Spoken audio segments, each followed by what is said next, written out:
CFA Level 1 Practice Questions. Learning Module, International Trade. Topic, Benefits and Costs of Trade. Which statement best reflects a realistic outcome of international trade? A. All consumers and producers are equally better off. B. Some groups may lose, but overall welfare increases.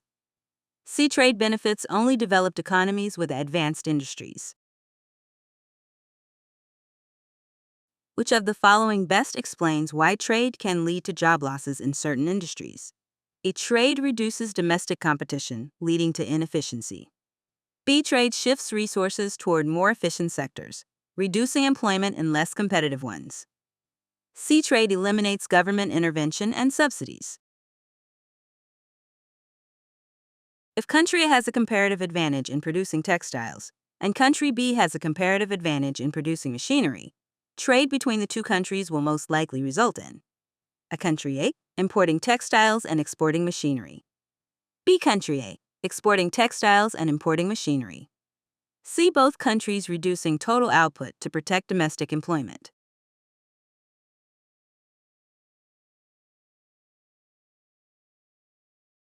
Trade raises overall welfare through specialization, efficiency, and variety. But not everyone gains equally. Some groups face losses, especially in import-competing industries. A is wrong because trade does not make all consumers and producers better off. It creates winners and losers. C is wrong because trade benefits are not limited to developed economies. Developing countries also gain by specializing in their comparative advantage.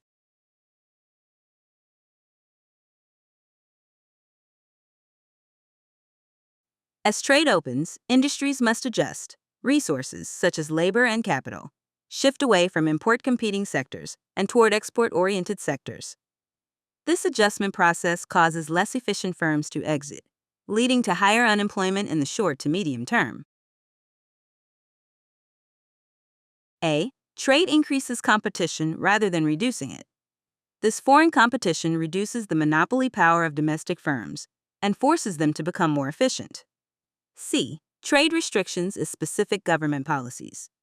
The primary driver of job loss is not the elimination of intervention, but rather the shift in production toward a country's comparative advantage, which may be inconsistent with maintaining certain domestic industries.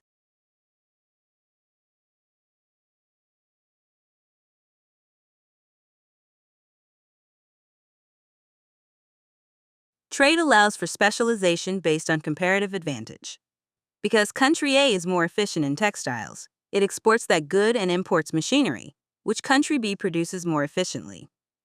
This allows both countries to consume beyond their domestic production possibilities. A. It reverses the logical trade pattern. Importing a good where you have a comparative advantage and exporting one where you are less efficient results in higher costs and a less efficient allocation of resources. C. The fundamental goal of trade is to increase total output and efficiency. Protectionist measures that reduce output to save jobs lead to deadweight loss, higher consumer prices, and lower national welfare.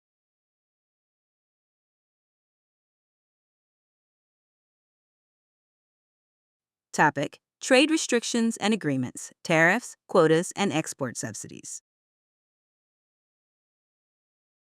Which of the following statements most accurately distinguishes an import quota from a tariff? A tariff restricts quantity directly, while a quota raises import prices. B. Government revenue is guaranteed under a tariff, but not necessarily under a quota. C. Quotas always result in higher welfare than tariffs for the importing country. Which of the following trade restrictions is most likely to reduce welfare in the importing country by transferring economic rents to foreign producers? A tariff. B. Voluntary Export Restraint (VER). C. Domestic content requirement. Why can a large country potentially benefit from imposing a tariff, while a small country cannot? A large country can influence world prices, improving its terms of trade, while a small country cannot.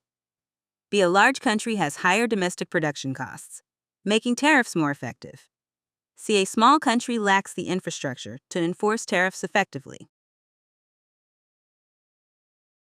In the case of a small country that introduces an export subsidy, which of the following statements is most accurate? The country improves its terms of trade and gains welfare. B. The country suffers a welfare loss because the subsidy lowers efficiency and raises costs. C. The welfare effect is neutral because small countries cannot affect world prices. How do export subsidies affect a government's budget deficit? A. They reduce the deficit by increasing tax revenue. B. They increase the deficit by raising government spending. C. They have no effect on the budget deficit.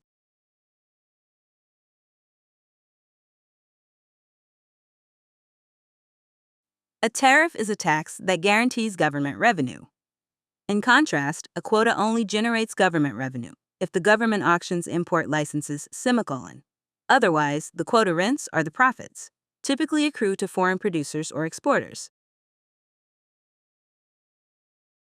A. This distinguishes the mechanism of restriction. A tariff is a price-based tool that reduces demand by increasing costs. A quota is a quantity-based tool that sets a direct legal limit on the volume of imports allowed. C. This focuses on welfare impact. Quotas are generally viewed as more damaging to national welfare than tariffs, because the rent, the revenue equivalent, is often captured by foreigners rather than the domestic government, leading to a larger net loss for the importing country.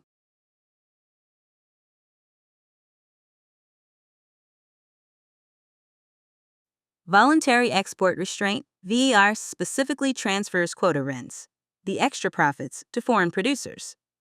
Unlike other restrictions, the importing country receives no tax revenue to offset the loss in consumer surplus, leading to a clear net welfare loss for the importing nation. A tariff is a tax collected by the importing government. Because this revenue remains within the domestic economy, it helps mitigate the total welfare loss, meaning no rents are enriched or transferred to foreign exporters. C. Domestic content requirements focus on protecting domestic industry by mandating the use of local components. While this causes inefficiency and higher costs for consumers, it does not create a mechanism for foreigners to capture economic rents like a VER does.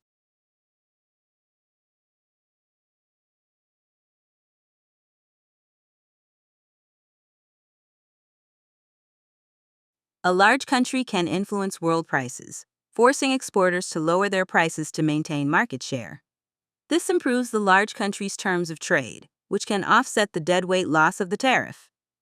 A small country is a price taker and cannot influence world prices, meaning it only experiences the deadweight loss.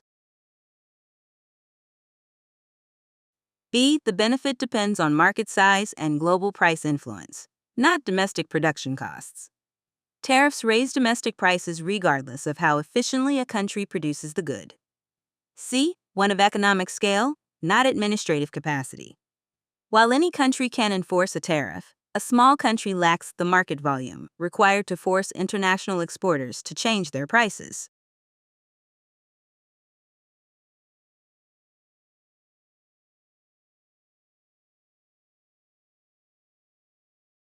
An export subsidy creates a net welfare loss because it distorts the market. It encourages production that is inconsistent with comparative advantage, leading to deadweight loss from overproduction. Furthermore, it imposes a direct fiscal cost on the economy because government spending rises to fund the payments. A is incorrect for a small country because such a country is a price taker. Because a small country cannot influence world prices, it cannot achieve the terms of trade improvement that a large country might potentially use to offset the costs of a subsidy. C. The effect is not neutral because even if world prices remain stable, the internal distortions, inefficient resource allocation, and the taxpayer burden ensure that the total economic costs exceed any benefits, resulting in a decrease in national welfare.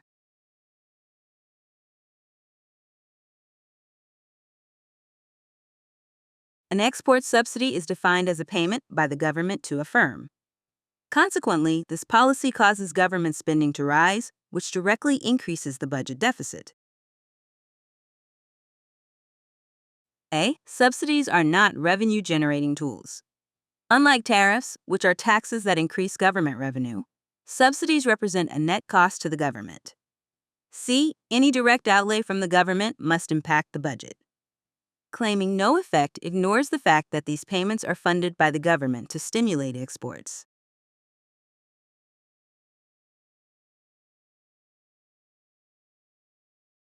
Topic: Trading blocks and regional integration.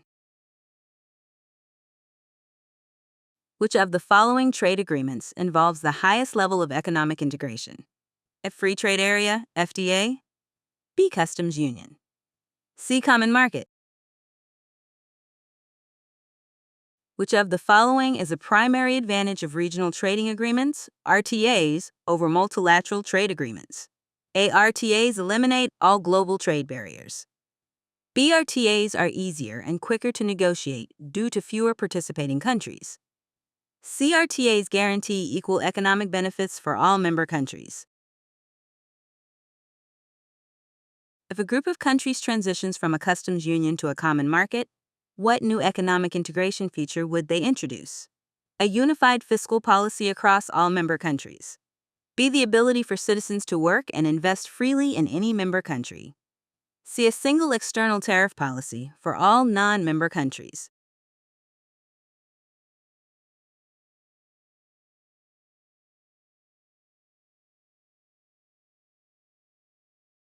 The characteristic of a common market is that it builds upon a customs union by adding the free movement of factors of production, labor, and capital among member countries.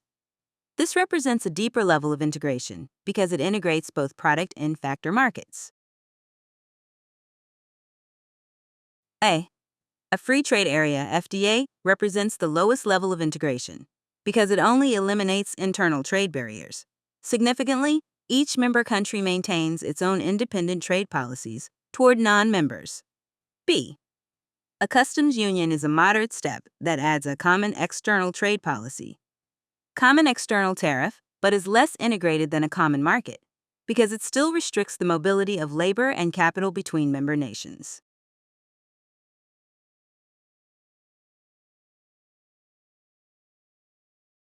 RTAs are easier and quicker to negotiate because they involve a smaller group of countries. This smaller scale makes policy coordination and harmonization significantly less contentious than negotiations under global bodies like the WTO. A. RTAs are not global in scope. They provide preferential treatment specifically for members, meaning they eliminate barriers among the group while maintaining them for non-members. C. Trade does not guarantee equal benefits for all stakeholders. While RTAs increase overall welfare, the adjustment process can impose permanent losses on specific industries or workers, especially those in import-competing sectors.